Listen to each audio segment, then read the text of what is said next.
Hello and welcome to another episode of Beats with Boxcar Bets. Now, most of you know me, of course, as the world famous drummer from The Incredible Stimulator. What else could be said about that? I'm sure you've all listened to our latest release, Percussive Persuasion, available on Spotify, Apple Music, all those places that you stream. We would appreciate it if you checked it out.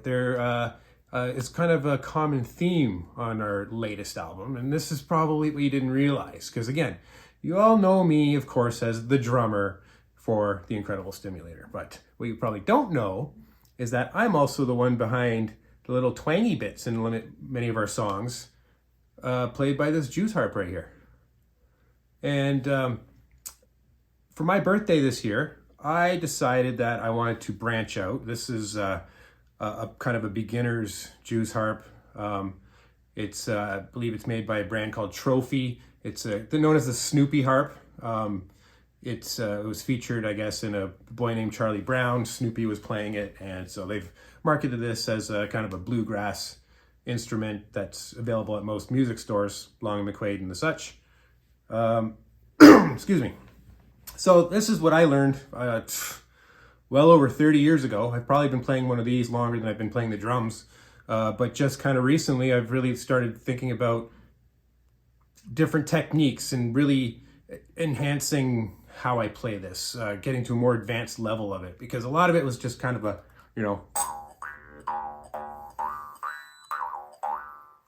just straightforward twanginess. And there's a lot of good, tones that you can get out of that sort of thing, but there's a whole bunch of other things that you can do with this too. So, if you incorporate some different mouth movements or movements of your tongue, you can get different sounds.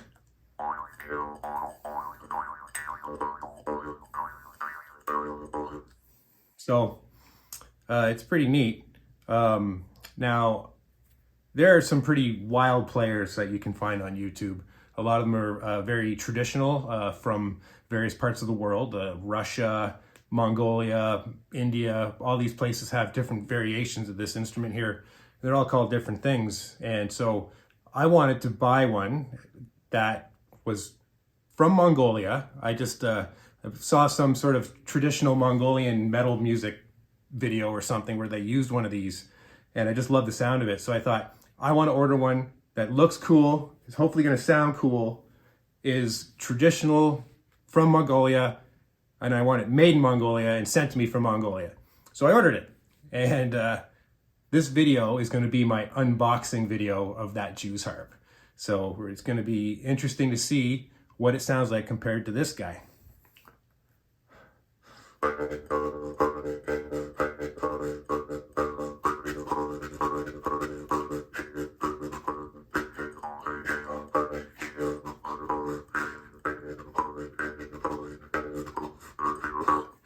Sorry, starting to drool, so we'll call our quits right about there. Okay, me again. I didn't really like the way I left off that harp playing at the end of that, so I'm going to try it again, make it sound a little bit more in rhythm to something, I don't know, not so offbeat.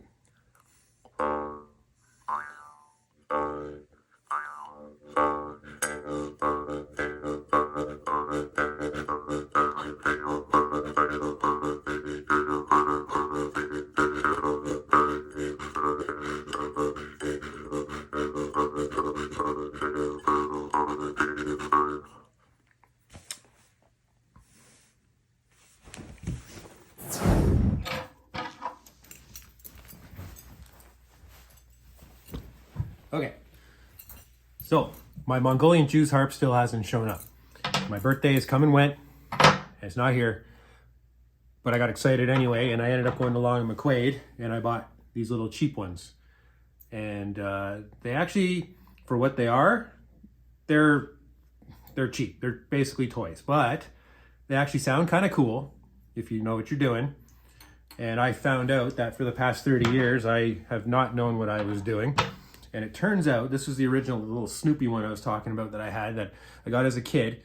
And I'm going to have to talk to my dad about this, but he's the one who showed me how to use these to begin with. And I don't think he's really improved other than the one 4 bars that he figured out how to play when he was a teenager, and then for the past, I don't know, 6 decades, hasn't really done anything else with it.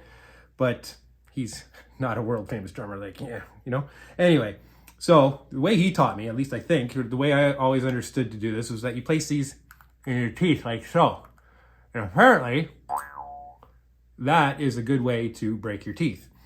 But, and also, I mean, if you pinch down too hard on this part here, then it's just gonna, like, if you listen, it just makes a bad metal noise, and, you know, it's not very good. So the actual correct way to play this, and this is what every single website on Google and every single YouTube video I've seen, I must have probably been the only person in the entire world who's actually getting any sort of sound out of biting down on these things, but apparently that can wreck your teeth.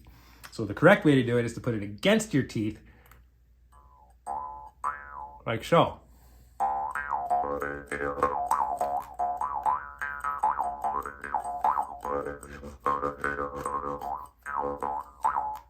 So that's that. And I kind of discovered that you really don't get that much volume even out of this one. Like, they're pretty quiet, you know? But anyway, so I went to Long & McQuaid and I picked up these ones, and they were about, with inflation, you know, $15 each or whatever. So all said and done, I think I walked away with these two, and it was just under $40 with the taxes and all that bullshit. But anyway, this one is I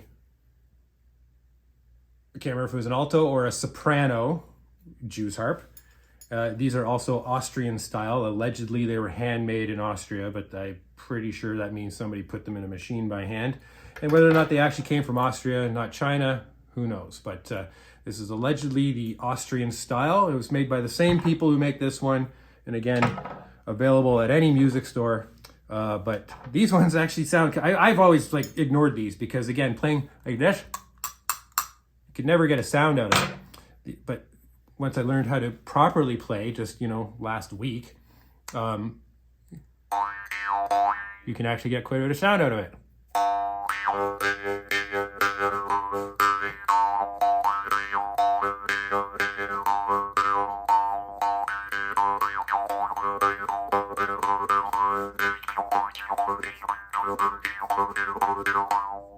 So that's that. This little guy, quite a different tune or tone from this one. And you can notice it's actually a little louder too. And I think, I don't know enough of the physics about these things, but anyway, this is a tenor. And you gotta hold this just a certain way, or else you start to pinch down on this and it doesn't make a very good sound. But this actually sounds pretty neat, if you do it right.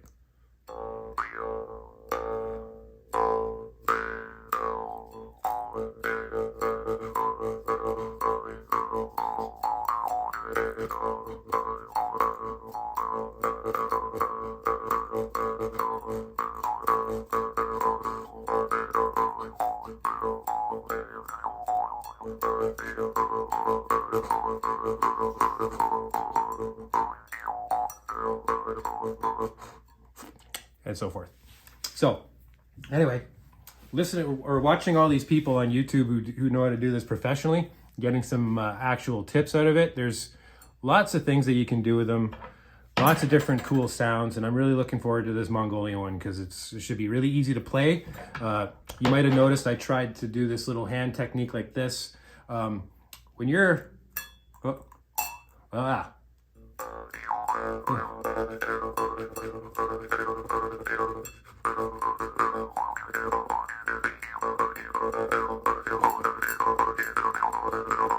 So when you're really giving her like that, you're eventually going to tire out your wrists and stuff. So they actually recommend that you do it like this. So if you want to start doing kind of a back,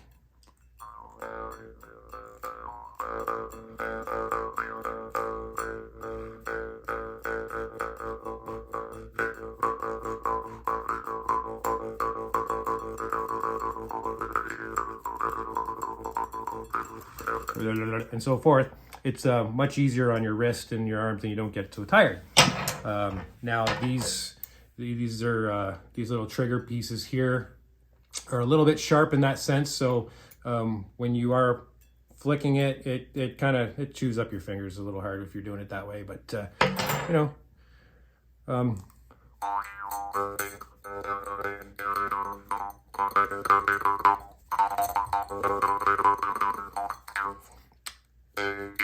Anyway, so you could also, you change the tone and sounds by just doing different things with your mouth. And some of it you can get kind of percussive with too. So, fuck me. And that, you got to be careful with these goddamn things. So, anyway.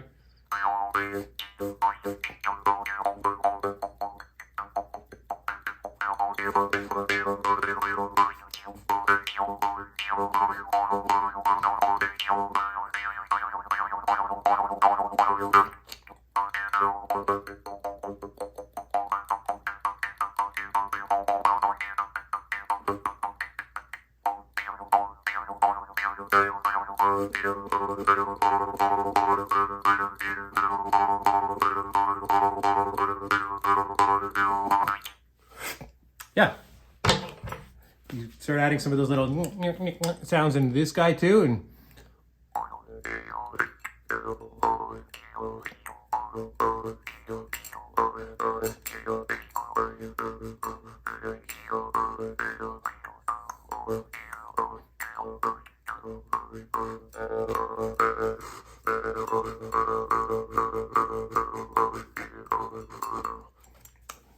now I feel like I'm just rambling.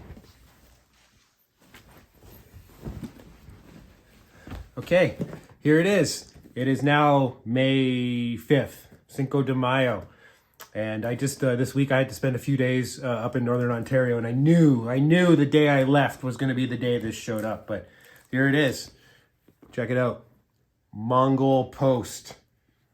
Check it out. It's straight from Mongolia. Look at all this. Their language is in Cyrillic. Like, this is cool. This is super cool. So I'm pretty excited. Let's open this box up. No more time for wasting. We got to check this out. So I know you guys are all as excited as I am.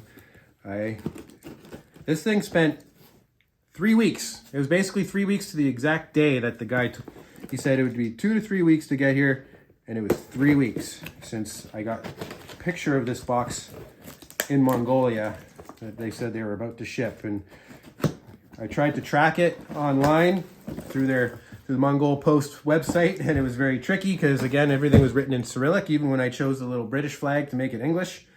And on April 12th, it had stopped updating on the tracking, so I assumed it had left the country and was on its way here. So here we go. This is what we got. It's a wrapper.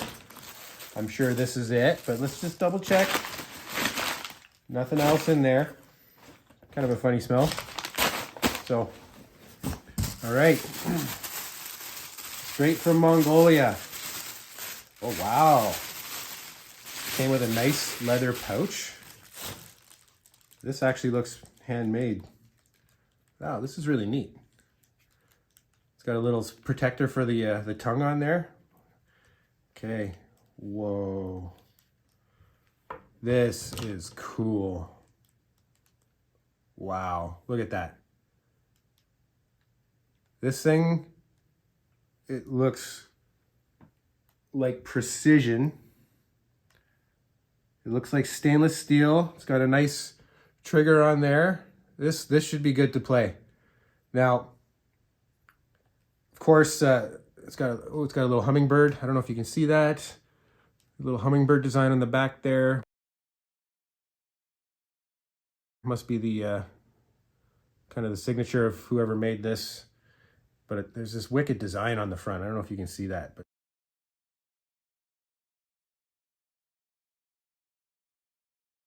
this is so cool.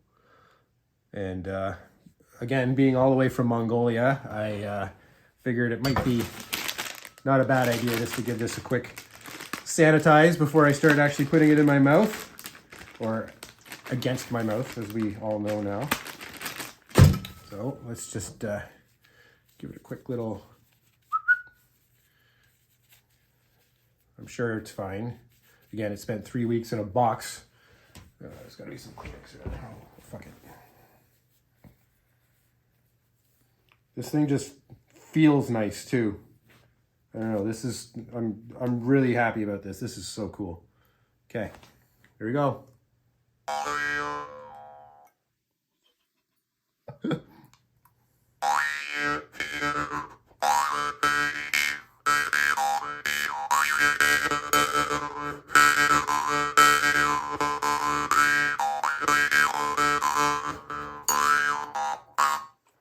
This is fucking cool, man. This has such a good sound to it. It's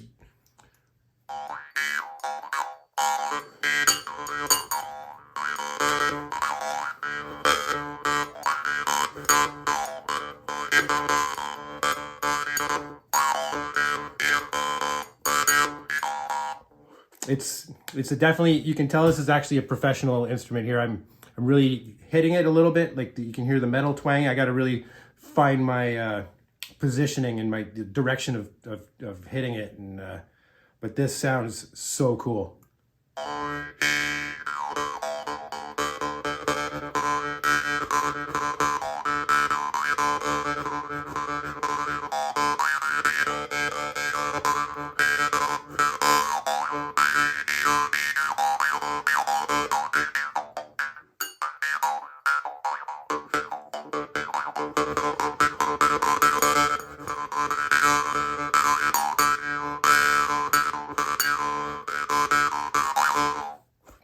It's going to take some practicing, but I am going to enjoy playing this.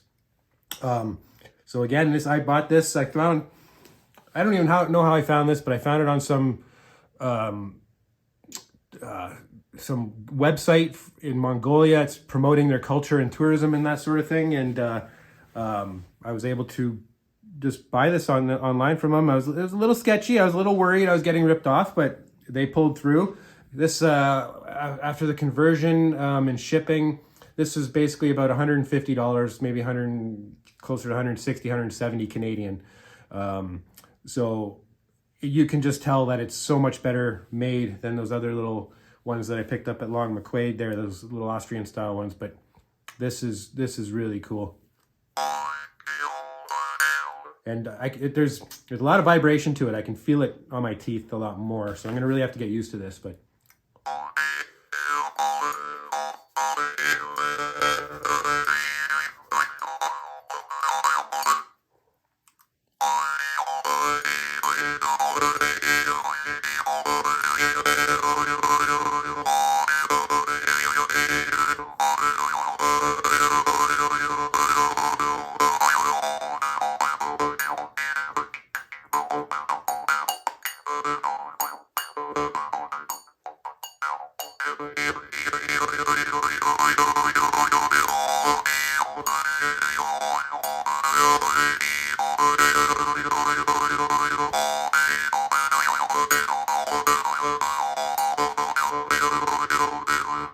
yeah, I love it.